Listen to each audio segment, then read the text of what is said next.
Assalamualaikum warahmatullahi wabarakatuh. Welcome back to my channel.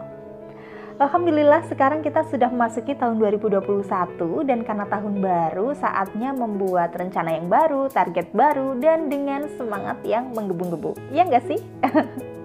Oleh karena itu di video ini aku akan membagikan resolusiku terkait dengan keuangan rumah tangga di tahun 2021. Mengapa resolusi keuangan? Karena di tahun ini aku ingin sekali fokus memperbaiki kualitas keuangan rumah tanggaku. Mengingat di tahun kemarin itu aku agak sedikit kacau keuangannya, tapi aku anggap ini kacau yang positif. Karena apa? Karena di tahun kemarin aku berhasil mempercepat target pelunasan rumah, di mana yang seharusnya bisa diselesaikan akhir 2021, tapi berhasil aku percepat menjadi Mei 2020. Namun konsekuensinya hampir semua tabunganku itu terkuras, termasuk tabungan yang aku peruntukkan untuk dana darurat. Oleh karena itu resolusi di tahun ini aku ingin sekali memiliki dana darurat minimal 6 kali pengeluaran bulanan. Kenapa 6 kali pengeluaran bulanan? Karena kalau aku baca di literatur itu untuk dana darurat bagi pasangan yang sudah menikah tapi belum memiliki anak, itu dana daruratnya minimal 6 kali pengeluaran bulanan dan nominalnya pun disesuaikan dengan kebutuhan ya. Karena aku tinggal di desa, biaya hidupnya masih murah, jadi aku sudah memperhitungkan untuk biaya per bulannya untuk memenuhi kebutuhan sehari-hari, terutamanya untuk kebutuhan pokok itu 1.200.000 sudah cukup layak. Oleh karena itu targetnya untuk dana darurat tahun ini bisa terkumpul sejumlah 6 kali 1.200.000 yakni Rp7.200.000. Untuk memastikan target tercapai, aku menuliskan langkah-langkah guna mencapai target tersebut. Nah, yang pertama itu adalah membuat budgeting alias membuat anggaran rumah tangga. Dan di sini aku sudah membuat budget untuk tahun 2021 dan karena target menabungnya itu meningkat yakni 600 per bulan ya. Kalau aku bagi 7.200.000 selama 1 tahun itu berarti target menabungnya 600.000 per bulan. Makanya untuk metode budgetingnya yang biasanya aku pakai metode 60-20-20 aku bagi menjadi 50-30-20 di mana untuk 30%-nya aku peruntukkan untuk tabungan dana darurat. Setelah anggaran dibuat, jangan lupa pada pelaksanaannya kita harus patuh pada anggaran tersebut dan yang terpenting harus kita catat pemasukan dan pengeluarannya supaya kita tahu nih sumber penghasilan kita itu dari mana aja dan berapa untuk menyesuaikan gaya hidup kita ya, jangan sampai melebihi dari penghasilan kita. Lalu untuk pengeluarannya supaya juga kita bisa tahu aliran dananya kemana nih, kita belanjakan untuk apa aja, boros atau enggak, ini purpose-nya ini udah sesuai belum dengan anggaran yang kita buat, over budget atau enggak dan lain sebagainya. Tapi karena aku mencatatnya itu menggunakan aplikasi keuangan, jadi untuk laporan keuangannya itu formatnya aku hanya bikin rekap cash flow aja atau rekapitulasi arus kas per bulan. Dan aku buat dalam 1 lembar ini bisa melihat untuk 1 tahun, jadi biar ringkas, padat, jelas gitu ya. Dan di samping itu nanti aku juga membuat balance sheet atau neraca sederhana yang ibu rumah tangga nggak paham akuntansi pun nanti insya Allah bisa membaca dengan jelas sehingga portofolio kekayaan kita itu bisa dilihat dalam 1 lembar. Untuk rincian pemasukan dan pengeluarannya itu menyesuaikan dengan kebutuhan ya. Ini hanya contoh yang memang aku pakai sehari-hari. Tapi kalau kalian misalnya untuk pemasukan ada dari investasi saham, kemudian misalnya kalian menjual aset kalian atau harta kalian, kalian bisa menuliskan di kolom pemasukan yang di bawah. Jadi yang namanya pemasukan itu di sini bukan hanya dari penghasilan ya, tapi pokoknya uang yang masuk baik dari hasil kerja kalian atau dari penjualan aset. Kemudian untuk pengeluarannya juga aku menyesuaikan dengan kebutuhan sehari-hari dan ini fleksibel banget. Kalau kalian ingin mencontoh silahkan untuk akun-akunnya menyesuaikan dengan kategori yang kalian buat.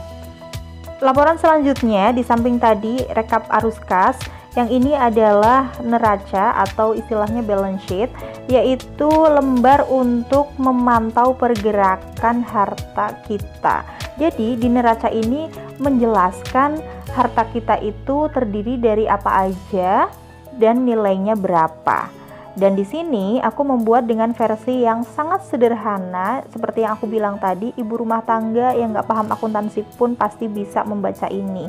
Dan dengan neraca kita bisa melihat pergerakan harta kita, apakah setiap bulan itu semakin bertambah nilainya atau semakin turun karena kita kebanyakan hutang, jadi harta kita itu tergerus untuk membayar pokok dan bunga dari hutang tersebut.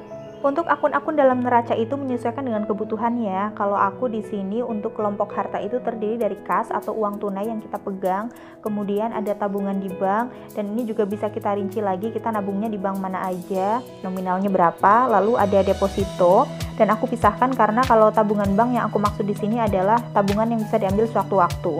Sedangkan untuk deposito kan diambilnya menyesuaikan dengan jatuh tempo. Lalu kalau misalnya punya tanah, bangunan, kendaraan, logam mulia, saham, dan lain-lain itu pokoknya harus ditulis semuanya ya, biar ketahuan dengan rinci harta kita itu ada berapa. Lalu kalau misalnya kita punya hutang, jangan lupa juga ditulis supaya nanti ketahuan harta bersih kita itu berapa. Jadi untuk menghitung harta bersih adalah harta dikurangi hutang, maka ketemulah harta kita itu sesungguhnya ada berapa. Setelah selesai membuat format laporan keuangan, nanti aku akan membuat format untuk challenge menabung dana darurat. Tapi sebelum itu, aku ingin membagikan kunci sukses bagaimana mengelola keuangan rumah tangga. Ya, meskipun aku bukan seorang financial expert, tapi ya sedikit banyak aku tahu lah ya. Dan ingin aku bagikan sih, ya mudah-mudahan bermanfaat. Jadi menurutku kunci sukses dalam mengelola keuangan itu intinya adalah pemasukan harus lebih besar daripada pengeluaran. Iya nggak sih? Nah, supaya bisa lebih besar alias surplus, kita bisa menggunakan dua metode. Yang pertama dengan menghemat pengeluaran supaya nggak defisit, atau cara kedua yaitu dengan menambah penghasilan. Nah, bagaimana sih kalau misalnya kita itu ingin menghemat pengeluaran? Yang pastinya tentu harus fokus pada budget yang kita buat, dan juga kita harus menganalisa nih mana pos-pos pengeluaran yang masih bisa kita tekan supaya kita bisa lebih hemat lagi. Tapi kalau kita ingin menambah penghasilan, ya kita bisa menginventarisir nih kira-kira pemasukan tambahan apa yang masih memungkinkan kita peroleh dari pekerjaan kita atau dengan membuat usaha baru. Gitu aja ya. Nah, berikutnya aku akan membuat format challenge menabung dana darurat untuk tahun 2021. Untuk format challenge menabungnya, aku membuat kotak-kotak kecil sejumlah 30 buah setiap bulannya, di mana untuk nilai per kotaknya itu Rp20.000. Jadi, setiap aku bisa mengumpulkan 20.000, maka kotaknya akan aku arsir. Dan, jika di bulan-bulan tertentu aku tidak bisa memenuhi target menabung, maka di bulan berikutnya aku bisa menambahkan kotak supaya nanti apabila ada kelebihan target di bulan itu untuk menutup bulan sebelumnya, kotaknya bisa cukup. Akhirnya jadi juga pembuatan resolusi keuangan di tahun 2021. Ini dia hasilnya.